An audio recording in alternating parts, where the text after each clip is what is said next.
Princess Abida सुल्तान कोई आम राजकुमारी नहीं थी। उनकी कहानी एक ऐसी यात्रा है जो साहस, स्वतंत्रता और बदलाव से भरी हुई है। 1918 में जन्मी वो आखिरी नवाब हमीदुल्लाह खान की बेटी थी, जो भोपाल पर राज करते थे। नवाब हमीदुल्लाह खान एक दूरदर्शी नेता थे, जिन्होंने अपने राज्य को आधुनिकता की ओर अग्रसर किया। ये कोई मामूली रियासत नहीं थी। भोपाल एक महत्वपूर्ण रियासत थी, जो अपनी राजनीतिक और सांस्कृतिक धरोहर के लिए प्रसिद्ध थी। भोपाल भारत के दिल में बसा एक रियासत था, जो अपनी समृद्ध संस्कृति और शक्तिशाली शासकों के लिए जाना जाता था। यहाँ की गलियों में इतिहास की गूंज सुनाई देती थी और हर कोने में एक कहानी छुपी होती थी। आबिदा एक ऐसी दुनिया में आई जहाँ ऐशो आराम तो था, लेकिन बहुत बड़े बदलाव भी आने वाले थे। उनके जीवन में शाही ठाट बाट था, लेकिन उनके मन में कुछ और ही सपने पल रहे थे। उनके पिता, जो एक प्रगतिशील नेता थे, ने आबिदा को बेहतरीन शिक्षा दिलवाई। उन्होंने सुनिश्चित किया कि उनकी बेटी को सबसे अच्छी शिक्षा मिले, ताकि वह अपने जीवन में कुछ बड़ा कर सके।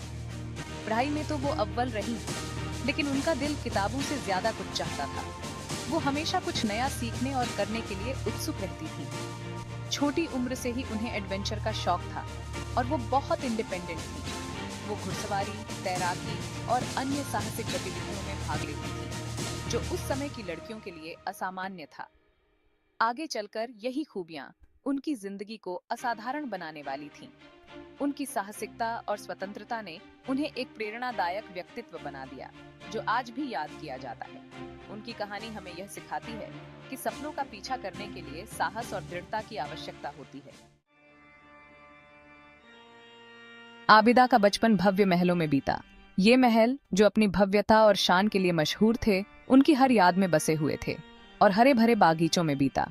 इन बागीचों में खेलते हुए उन्होंने प्रकृति की सुंदरता को करीब से देखा और महसूस किया।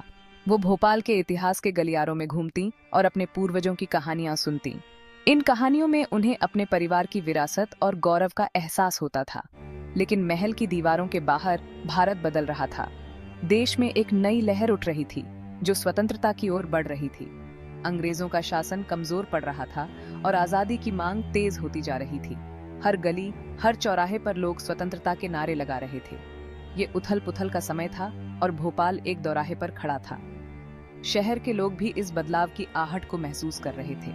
नवाब, जो एक चतुर राजनीतिज्ञ थे, उन्होंने इन कठिन परिस्थितियों को बड़ी सूझबूझ से संभाला। नवाब हमीदुल्लाह खान ने अपने अनुभव और ज्ञान का उपयोग करके शहर को स्थिर रखने की कोशिश की। आबिदा ने इन सब घटनाओं को देखा और नेतृत्व और कूटनीति के कीमती सबक सीखे। उन्होंने अपने पिता से बहुत कुछ सीखा, जो उनके भविष्य के लिए महत्वपूर्ण साबित हुआ। उन्हें क्या पता था कि जल्द ही उन्हें भी अपनी जिंदगी के एक ऐसे ही मोड़ पर फैसला लेना होगा। उनके सामने भी एक ऐसा समय आने वाला था जब उन्हें अपने निर्णयों से इतिहास को प्रभावित करना था। आबिदा सुल्तान ने अपने जीवन में कई महत्वपूर्ण निर्णय लिए, जो न केवल उनके परिवार बल्कि पूरे भोपाल के लिए महत्वपूर्ण थे। उनके निर्णयों ने भोपाल के इतिहास को एक नई दिशा दी।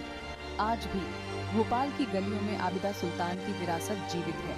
उनके द्वारा लिए गए निर्णय और उनके नेतृत्व के गुण आज भी लोगों के दिलों में बसे हुए हैं।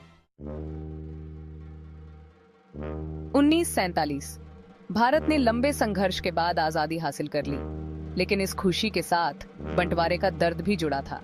भारतीय उपमहाद्वीप का बंटवारा हुआ और भोपाल जैसी रियासतों को अपना पक्ष चुनना पड़ा। नवाब ने भारत के साथ जाने का फैसला किया, हालांकि बहुत से लोग इस फैसले से इत्तेफाक नहीं रखते थे। आबिदा के लिए ये बंटवारा बहुत ही निजी था। उन्होंने एक अलग रास्ता चुना और 1950 में नए बने देश पाकिस्तान चली गईं। ये फैसला बहुत महत्वपूर्ण था, जो उनके शाही अतीत से एक अलग ही मोड़ था और एक नए राष्ट्र की अनिश्चितताओं को अपनाने जैसा था। पाकिस्तान ने आबिदा का खुले दिल से स्वागत किया। वो चाहती तो आरामदायक जिंदगी बिता सकती थीं, लेकिन ये उनके स्वभाव में नहीं था। वो बचपन से ही घुड़सवारी में माहिर थीं और पाकिस्तान में उन्हें एक नया जुनून मिला, पोलो। आबिदा के लिए पोलो सिर्फ एक खेल नहीं था, ये उनके साहस, उनकी प्रतिस्पर्धा की भावना और रूढ़ियों को तोड़ने की चाहत का प्रतीक था। उन्होंने इस पुरुष प्रधान खेल में महारत हासिल की और पाकिस्तान की बेहतरीन खिलाड़ियों में से एक बन गई। मैदान पर उनकी मौजूदगी ने परंपराओं को चुनौती दी और एक पीढ़ी को प्रेरित किया। 5वां भाग, आसमान की ऊंचाइयों तक। घोड़े ही आबिदा का एकमात्र जुनून नहीं थे, उन्हें आसमान की अनंत संभावनाओं ने भी अपनी ओर खींचा। 1950 के दशक में उन्होंने उड़ान भरना शुरू किया, जो उस समय की किसी भी महिला के लिए एक बहुत ही साहसिक कदम था। उन्होंने अपना पायलट लाइसेंस हासिल किया और पाकिस्तान की पहली महिला पायलटों में से एक बन गईं। आसमान में उड़ती इस राजकुमारी की तस्वीर ने पूरे देश को मंत्रमुग्ध कर दिया।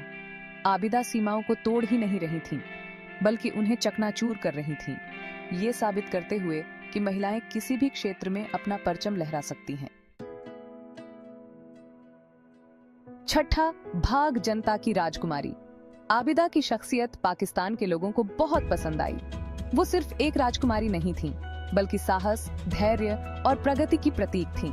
उन्होंने अपने रुतबे का इस्तेमाल महिलाओं के अधिकारों और सामाजिक न्याय के लिए आवाज उठाने के लिए किया। उनका शाही खानदान कभी भी उनकी विनम्रता और करुणा पर हावी नहीं हुआ। उन्होंने गरीबों और जरूरतमंदों की भलाई के लिए अथक प्रयास किए, स्कूल और अस्पताल बनवाए। आबिदा समझती थीं कि असली नेतृत्व का मतलब लोगों पर राज करना नहीं, बल्कि उनकी सेवा करना होता है। 7वां भाग, आबिदा के किस्से। आबिदा की दरियादिली और दयालुता के किस्से मशहूर हैं। एक बार जब वो एक दूर दराज के गांव गईं, तो उनकी मुलाकात कुछ ऐसे बच्चों से हुई जिन्होंने कभी राजकुमारी नहीं देखी थी। उन्होंने पूरा दिन उनके साथ खेलते हुए, कहानियां सुनाते हुए और हंसी मजाक करते हुए बिताया। एक और बार जब वो अपने विमान से उड़ान भर रही थीं, तो उन्होंने देखा कि एक गांव पानी की कमी से जूझ रहा है। उन्होंने तुरंत अपना विमान उतारा और अपने रसूख का इस्तेमाल करके पानी की आपूर्ति का इंतजाम किया। ये किस्से आबिदा सुल्तान के असली चरित्र को दर्शाते हैं, दयालु, साहसी और लोगों से जुड़ी हुई। 8वां भाग, एक अमिट विरासत। प्रिंसेस आबिदा सुल्तान ने 2001 में आखिरी सांस ली।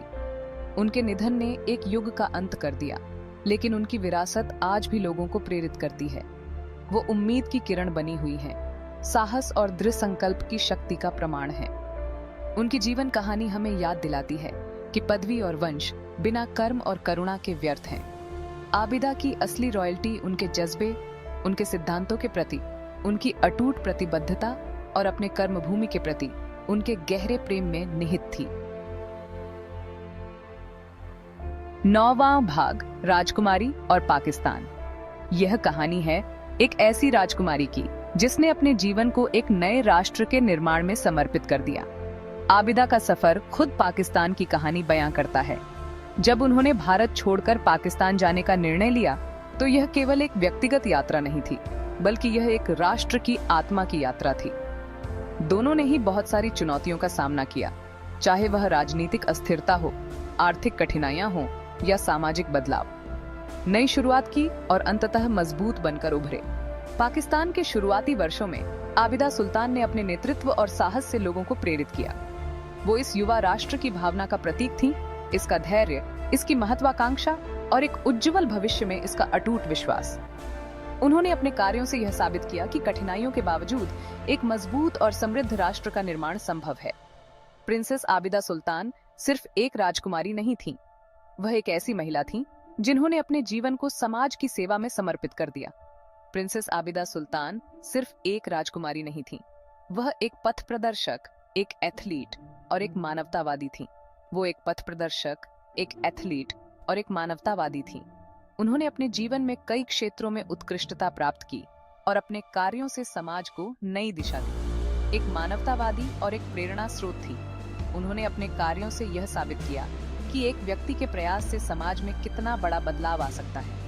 उनकी जीवन कहानी आज भी लोगों के दिलों में गूंजती है, हमें याद दिलाती है कि परंपराओं से बंधी इस दुनिया में भी साहस और दयालुता एक नया रास्ता बना सकते हैं। हमें याद दिलाती है कि परंपराओं से बंधी इस दुनिया में भी साहस और दयालुता एक नया रास्ता बना सकते हैं। उन्होंने अपने जीवन में कई परंपराओं को तोड़ा और समाज को एक नई दिशा दी। साहस और दयालुता एक नया रास्ता बना सकते हैं। उन्होंने अपने जीवन में कई साहसिक कार्य किए और समाज के कमजोर वर्गों की मदद की। उन्हें हमेशा लोगों की राजकुमारी के रूप में याद किया जाएगा, आने वाली पीढ़ियों के लिए उम्मीद और प्रेरणा का प्रतीक। उनकी कहानी हमें यह सिखाती है कि एक व्यक्ति के प्रयास से समाज में कितना बड़ा बदलाव आ सकता है। आने वाली पीढ़ियों के लिए उम्मीद और प्रेरणा का प्रतीक। उनकी कहानी हमें यह सिखाती है कि एक व्यक्ति के प्रयास से समाज में कितना बड़ा बदलाव आ सकता है।